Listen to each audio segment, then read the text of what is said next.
What is happening, kiddos? Welcome. We're going to be starting a 100% walkthrough of Dark Souls 3. So thanks for joining in. The objective of this is to help you defeat this game. The easiest way possible. After all, it's a very difficult game, but I'm going to give you all the secrets that you need to beat every boss in the game, every strategy that you need, and we're going to find every item in the game to make your playthrough as seamless as possible. So if you're down for that and you want to tell your friends that you beat one of the most difficult games ever created, you are in the right place. So let's go ahead and get it started. We're going to do a new game. Yes, indeed. It is called Lothric, where the transitory lands of the Lords of Cinder converge.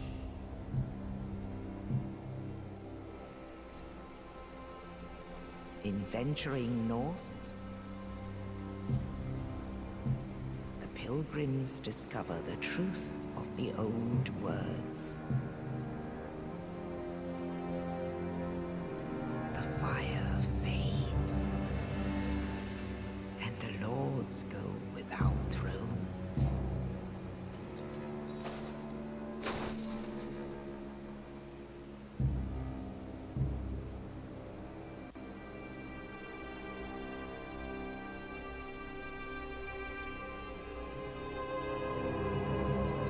When the link of fire is threatened, the bell tolls, unearthing the old lords of Cinder from their graves.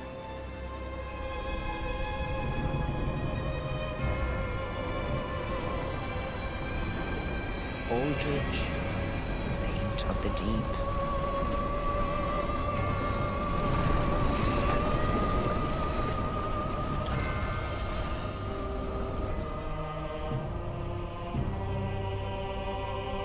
Farron's undead legion, the Abyss Watchers.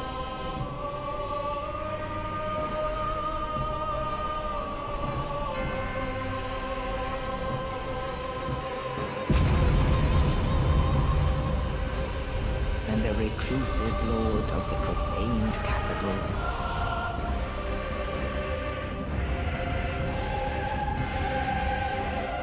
Yom the Giant.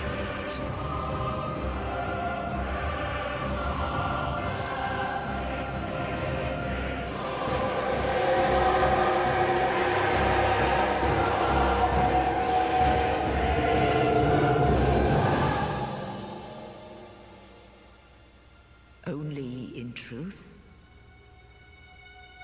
the lords will abandon their thrones.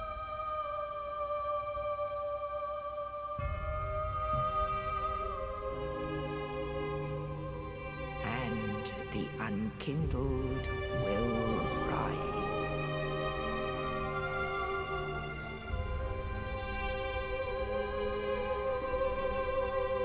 Nameless, accursed undead, unfit even to be cinder.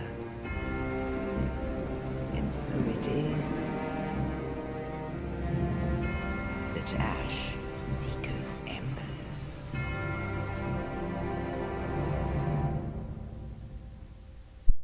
All right, very dramatic. A lot of gravitas in that scene.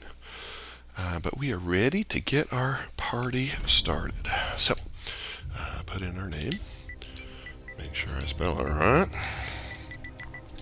So, again, my objective here is to make this game as easy as possible for you so that you can say that you have finished one of the most difficult games ever created.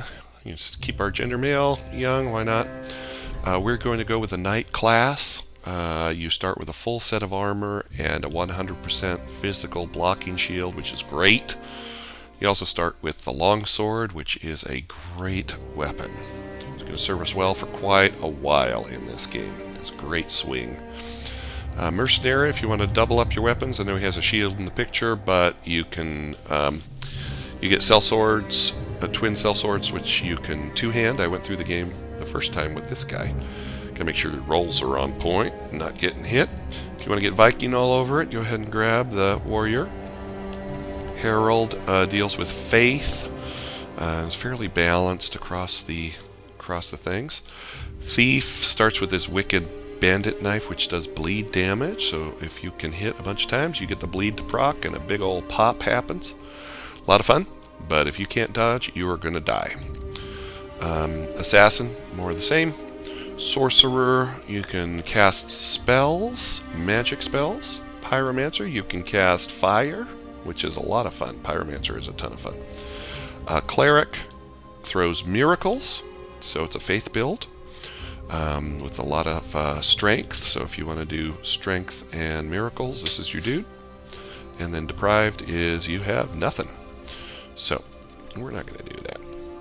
I want to make it so that you will be able to complete the game.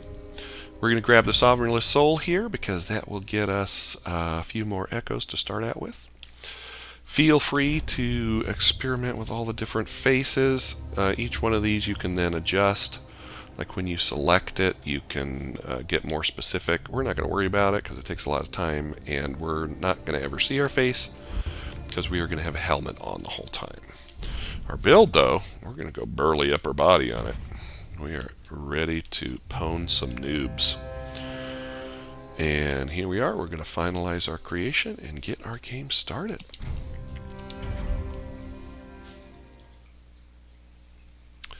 Now, we're not going to watch many of the cutscenes, just the ones that I like. This isn't a Let's Play, this is a walkthrough. So I'm going to try to get you all the strats and all the locations of items. Not going to do anything with the lore of the game. It is quite rich, but that's not the purpose of this walkthrough. This walkthrough is to get you through your first playthrough of the game as easily as possible. So we start out by rising from our grave into the world of Dark Souls. So we are ready. So these little orange things, these are messages that basically tell you about the controls. If you've never played a Soulsborne game before, you should read those, because the control mechanics are quite different from what is intuitive or what you're used to. If you've played a bunch of video games, keys are mapped to different buttons on the PS4 controller or the Xbox One controller, which will take a little bit of getting used to. But after you get used to them, it makes perfect sense of why they are where they are. So just have faith that it's for your benefit that things are where they're supposed to be. Okay, I'm going to get this off my bar right away, because there's no reason to have that there. The orange flask is for your health. It will regenerate your health. The blue flask will regenerate your focus points. Basically, your focus points are what are consumed when you cast spells or when you do the weapon arts of your weapon. So every weapon has a weapon art. So if I were to two-hand my weapon, hold my left trigger, I'm ready to execute my weapon art. And the weapon art for the longsword is that. It will cut under a shield and hit the enemy. So once that blue bar goes down, you can use the Ashen Essence Flask to put more points on your bar. More focus points back. Okay. Backstabs, like I just executed there, cause much more damage than a regular attack. That was a jumping attack. If you sprint and hit your right trigger, it will execute a jumping attack, which will do more damage. Okay, now this is... Oh, we forgot a soul packet way back there. I will occasionally forget that soul packet. We don't want to forget a single thing. This is a 100% walkthrough after all. Jeez. Get it together, dude. It ain't much, but it... Oh. Derp. I did get it. I'm having second thoughts about myself. Okay, this boss up here is an optional mini boss. He will get us 4,000 souls though, which is going to be great for levels. So you will learn an enormous amount about how the game works by confronting this little mini boss. You're really close to the res area. It's not hard at all to get back here. You only have 160 souls, which is really nothing in the grand scheme of things. So there's no reason not to come here and hone your skills on this mini boss. He's also going to give us a Titanite shard, or I'm sorry, a Titanite scale, which we'll use for boss weapon upgrades, and we'll need as many of those as we can get over the course of our play. They're extremely rare. So again, there's no reason not to kill this dude. You will learn about your shield. You will learn about dodging. One thing about the shield is when you consume stamina with your swings, you see the green bar, that's your stamina. Oh, he's alive. If you hold your shield up, your stamina will regen quite slowly. So you want to be careful about just holding your shield up. So turtling behind your shield is not a good strategy. Roll through and do his little business. Come in, get a few swaps in. Oops. I always get greedy because there is a way, that one you want to roll because he'll throw up a bunch of crystal spikes. Because I'm wanting to get the visceral on him. Get the visceral. Which will do more damage. You'll also learn about timings for your heals.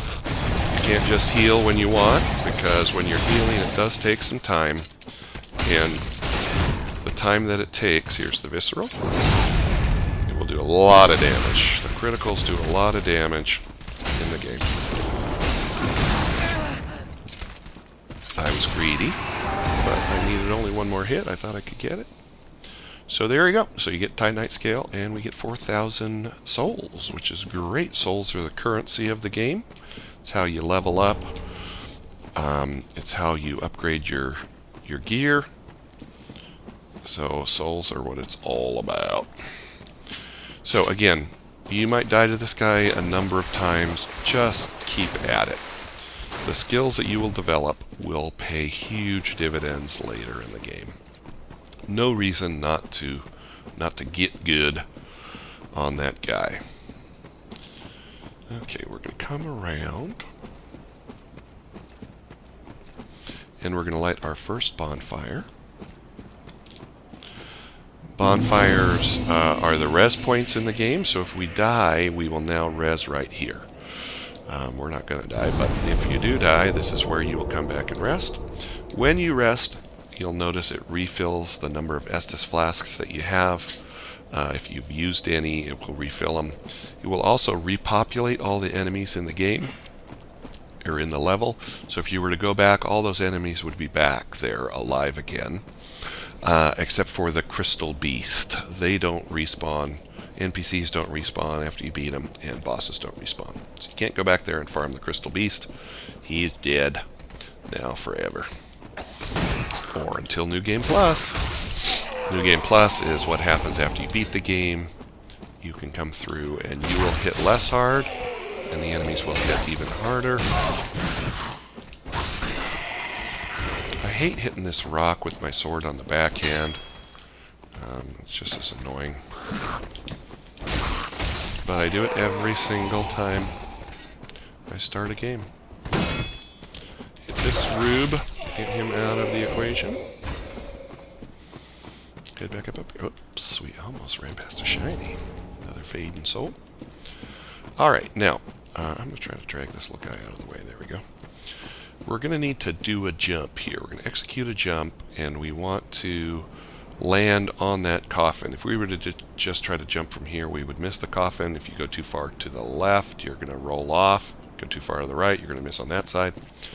So it might take you a few times to get the jumping down, and the jumping is the least intuitive aspect of the game. Once you get used to it, it makes total sense. But if you're a platformer, you're going to get a little bit upset because the jump is the left thumbstick, and you can only do it from a sprint. So you're going to come back here, and you're going to line up with the branches of the tree about right where I'm lined up. You're going to sprint, and you're going to jump off of the edge, and you're going to roll onto the coffin there and get that Titanite shard. If you miss it, it's no big deal, because you can just come right back around. Got another fading soul. They're giving us a lot of those. Alright, juke this noob. Murder him. And then down here there is a dude that we're going to try to plunge and kill him. This guy, you can kick his guard open and get a critical. Any guy with a shield, you can step in and kick. You do that with the left. Oops. With the left, you got to hit the left stick and the right R1 button at the exact same time, and it will execute that kick, which will block shields out of the way. Then you take a step in and you get a critical on them. Ooh, did I grab the thing? I got so excited I didn't grab the thing. 100% walkthrough, man. Get it together, dude.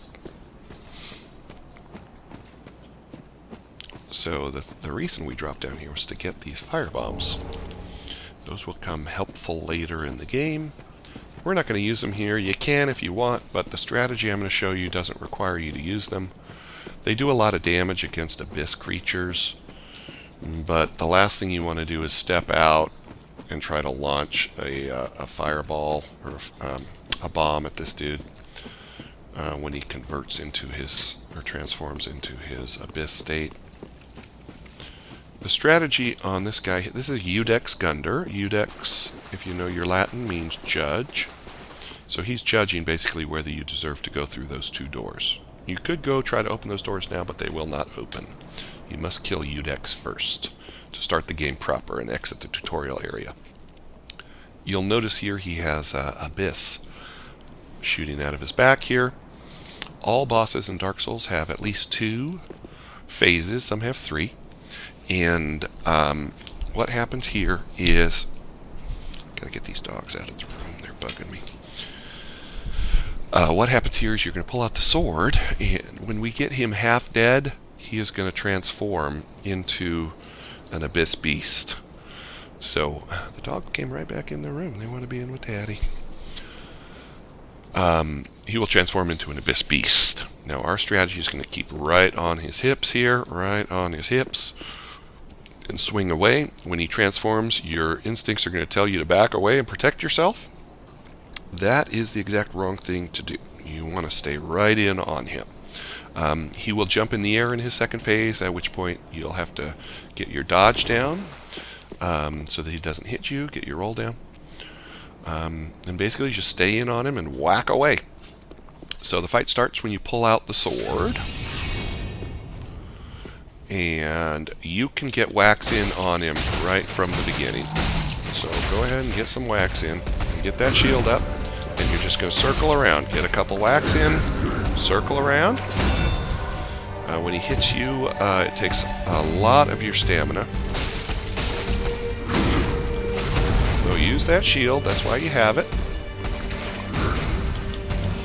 And just stay right on his hip. Now he's transforming, so get around behind him. You can get some hits in while he's transforming. So do it, and just stay right in there. Stay right on his hip. You don't want to get in front of him like I am right now, so I'm going to roll and dodge right behind him. There's his jump. Your target will come off, so get right back in on his hip. And just circle around, and just put him on the ground. So that's the strat. What often happens, and we got our nice coiled sword that we're going to use here in a few minutes. Woo, we're excited. That's the hepatic controls on the PS4, which will be a nightmare for this whole playthrough. I will emote at inappropriate times. So the strat is just keep your shield, circle around, roll, get your roll on. Your instinct is when he transforms is to run out here away from him. The worst thing to do, you're going to hit by his white claw and his big old abyss mouth. Don't do it. So go ahead and light that bonfire. We didn't need any Estus flasks because we were so on point. Oh, Rosie Posey's excited that we beat Udex Gunter. And now we can open up the door and advance. So we're going to step on through, get this worthless item, this broken straight sword. It's worth all of 3 souls and does almost no damage, so it's kind of a dumb weapon unless you're one of those masochists who will try to beat the game using a weapon like that, and there are a lot of them out there. So just curl around, get that guy,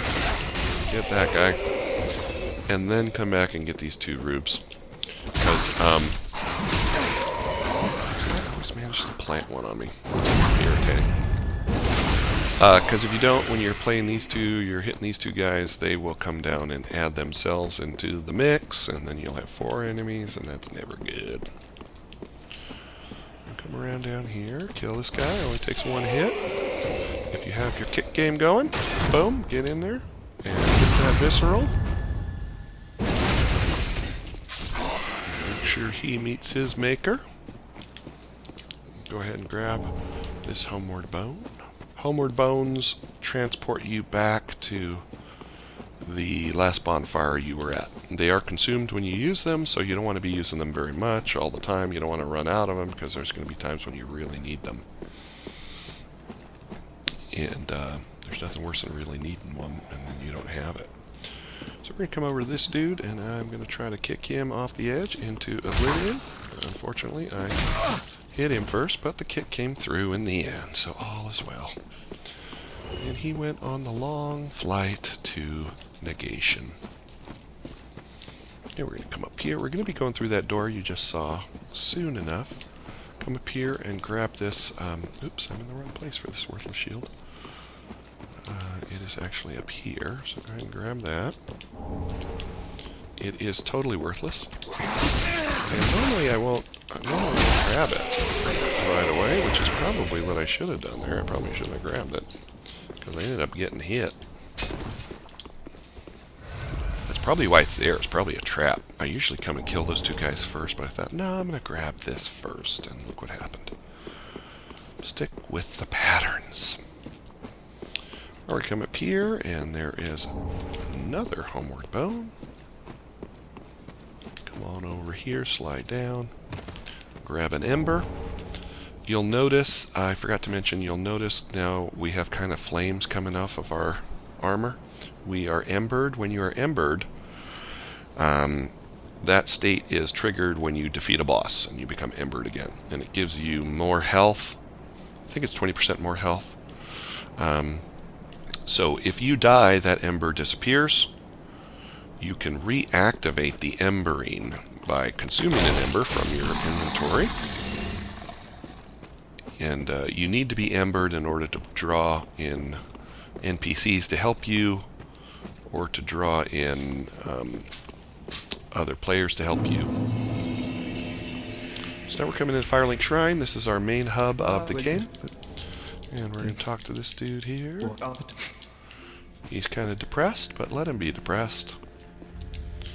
Now we embed the coiled sword that we got from Udex Gunter, and now we have a bonfire here. We have a bonfire here at the shrine. We're not going to rest here because we don't want the enemies to respawn out there, because we're going to be going back out there in a second. But we are going to use all of these soul packets. We should end up with about 10,000 souls from consuming these, somewhere around 10,000.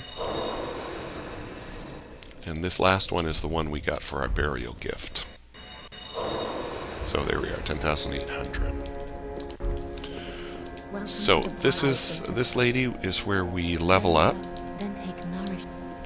Now we're going to want 14 dexterity to be able to use the longbow that we're going to get here pretty soon, so we're just going to tick up to 14 right now.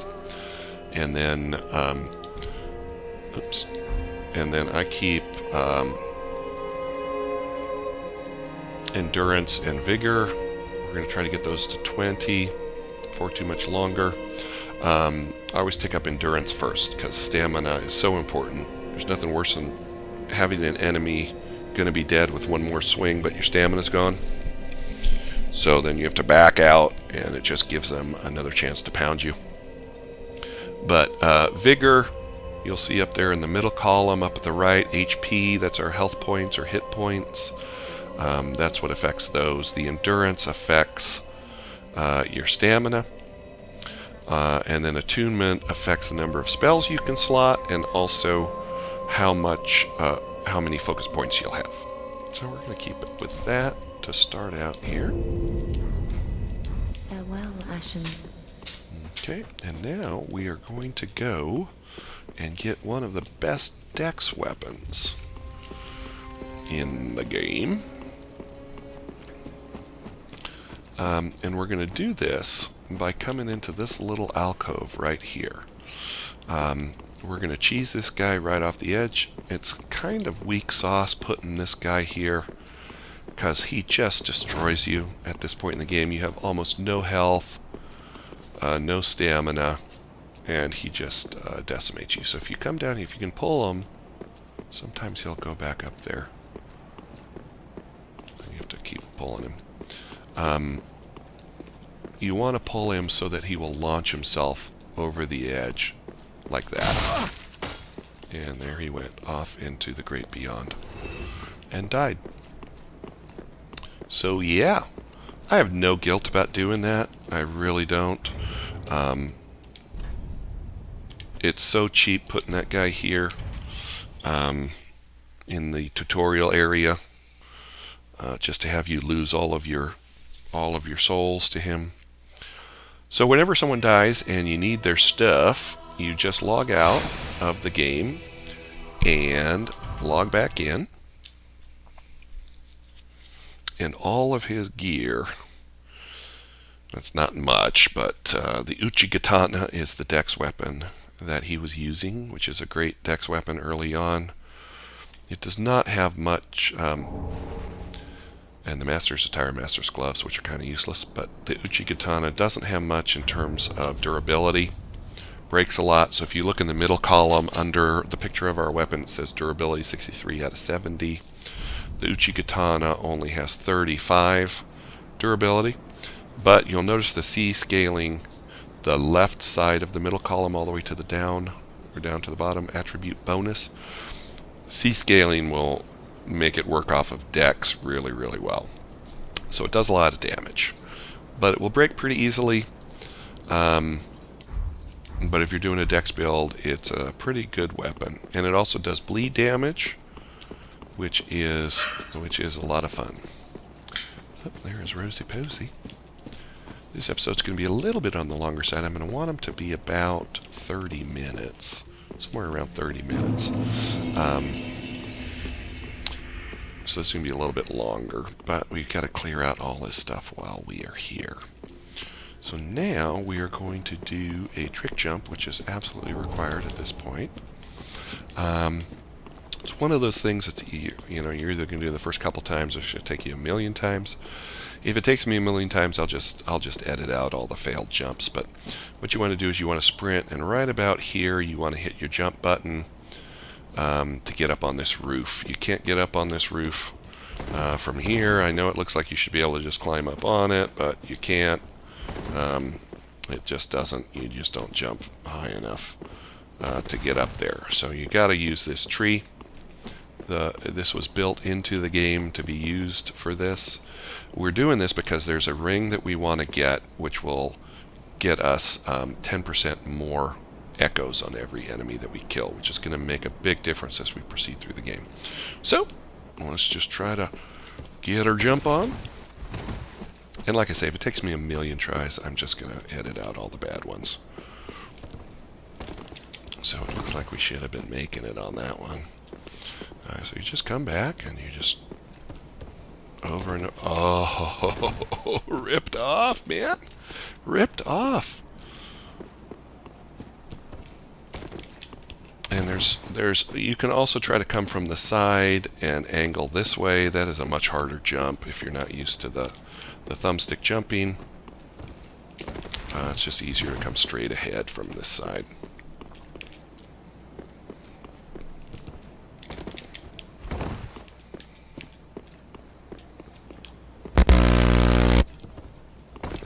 Hey, there we go. Took a few more tries than I would have liked, but we did it. So grab your homeward bones, head on over.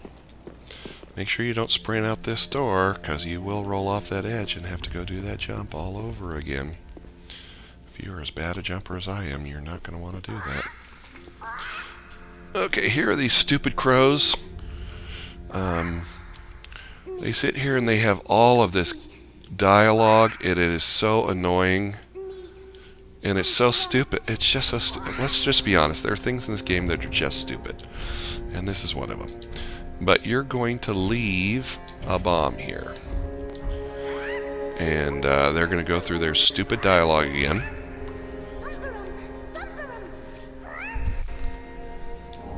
And you're going to get a large titanite shard. So the stupidity was worth something. Come here, get your Estus shard. Walk on back. And we're going to come to our first illusory wall, which is right here. What you do is you just hit it with your weapon, and it opens up. And you just walk on through, and we're going to roll off, or jump off, that edge there. Open up this, and this was the whole reason for doing that jump, because now we can put on the covetous silver serpent ring, which will get us more souls from every enemy that we defeat. Go ahead and roll off here. And you'll notice we have 3,000 souls, so we're going to go back down here. And we're going to level some more with Our Lady here. I don't know how many souls we're going to get here. Or levels, just one. Okay, so we're going to put that in Vigor. I'm going to put it in Endurance. Confirm. And now we are ready to head to our next level, which will be the High Wall of Lothric. So we will be doing that in our next episode. Thanks for tuning in, and we will see you next time as we do our 100% walkthrough of Dark Souls 3. Bye, kids.